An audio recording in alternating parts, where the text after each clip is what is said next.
Bonjour à tous. Le docteur Chakra Petrao présent sur notre plateau pour nous parler de la maladie de l'hépatite B. Et bonjour docteur. Bonjour. Bienvenue sur notre plateau. Merci bien. Pour commencer docteur, il existe combien d'hépatites? Il en existe 5 que l'on connaît ou reconnues par l'OMS. L'hépatite A, l'hépatite B, l'hépatite C, l'hépatite D, l'hépatite E. En fait, on a donné une nomenclature alphabétique. Aujourd'hui, nous allons parler spécialement de l'hépatite B. D'accord. Expliquez-nous, qu'est-ce que l'hépatite B? Alors, l'hépatite B est une maladie qui est due au virus de l'hépatite B. En fait, c'est un virus à ADN, mais c'est un virus qui est hautement contagieux. Alors, une fois inoculé dans l'organisme, ce virus va se loger préférentiellement au niveau du foie. Il va se répliquer et il va, je dirais même, coloniser le foie et en créer la maladie. Comment se transmet l'hépatite B? Alors, la transmission de l'hépatite B est essentiellement sexuelle et par voie sanguine. Vous avez les relations sexuelles non protégées, les relations sexuelles par voie orale, par voie anale. Il y a aussi la transmission mère-enfant. Et il y a aussi la transmission aussi qui peut se faire par le lait maternel des personnes infectées.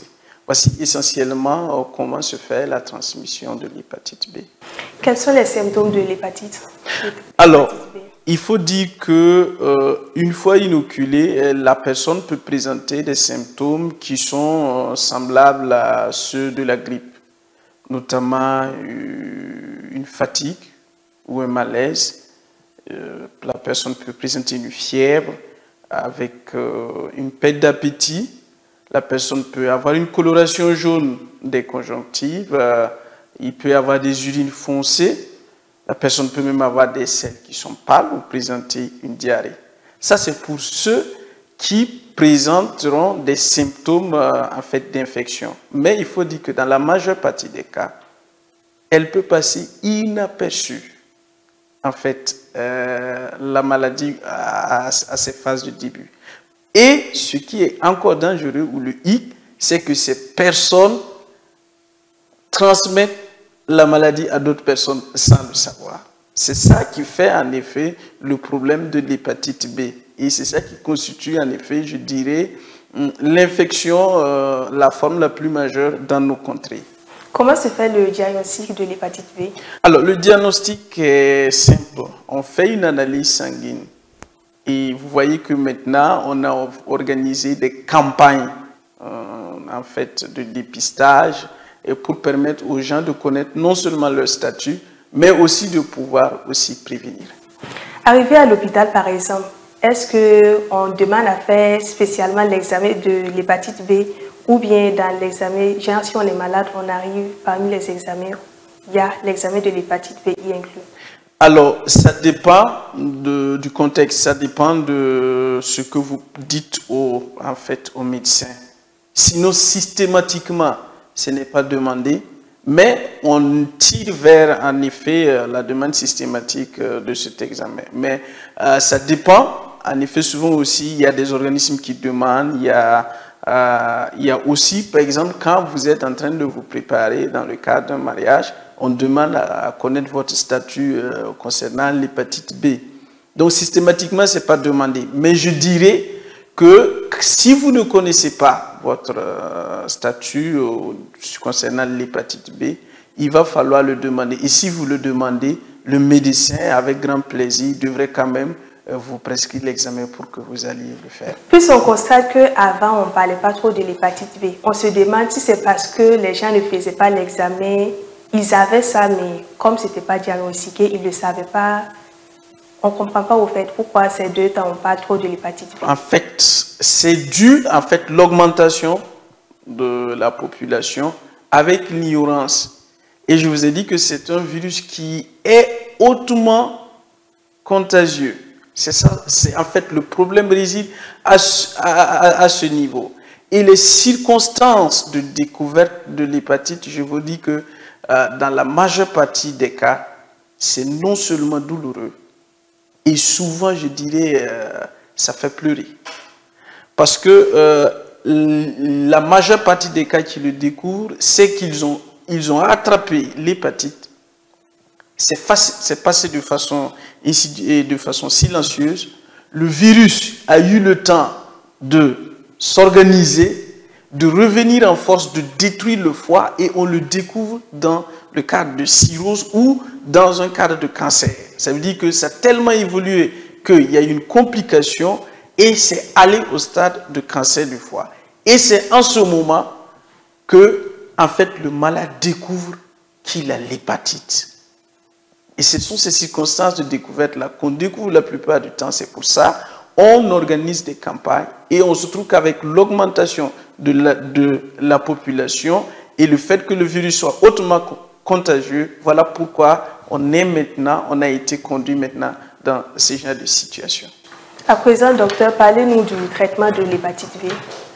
En effet, le traitement va plutôt se limiter, ou je ne dirais pas que c'est les médecins qui le veulent, mais parce qu'on ne dispose pas encore de médicaments qui arrivent à l'éradiquer complètement, à limiter les dégâts. Il faut limiter les dégâts causés par le virus au niveau du foie. Donc, il arrive qu'on prescrive des antirétroviraux. Mais attention, ce n'est pas parce qu'on prescrit des antirétroviraux, les gens vont entendre que c'est du sida. Un antirétroviral peut être prescrit dans le cadre de l'hépatite. Il n'y a pas de traitement pour l'hépatite B pour éradiquer totalement la maladie. Il existe des études qui sont en train d'être faites, qui sont en train d'être réalisées, et même des vaccins.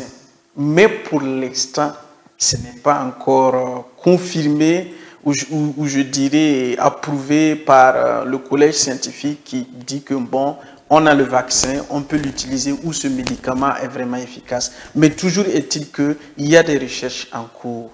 Mais dans ce cas, peut-on prévenir l'hépatite B? Oui, on peut bien prévenir l'hépatite B. Et je dirais que c'est le meilleur moyen. Parce que quand on n'a pas l'hépatite B, on peut vite se prévenir en faisant le vaccin. Et c'est d'ailleurs ce qui est conseillé. Il faut que, je dirais que de nos jours, il faut que chacun puisse connaître son statut concernant l'hépatite B et vite aller au vaccin s'il ne le présente pas. Et pour le prévenir, c'est le meilleur moyen. Et aussi avoir une bonne hygiène de vie, c'est très très important. Et protéger, si on a une plaie qui est là, il faut vite la protéger. Pour finir, docteur, quel conseil avez-vous à l'endroit de tous ceux qui souffrent de l'hépatite B?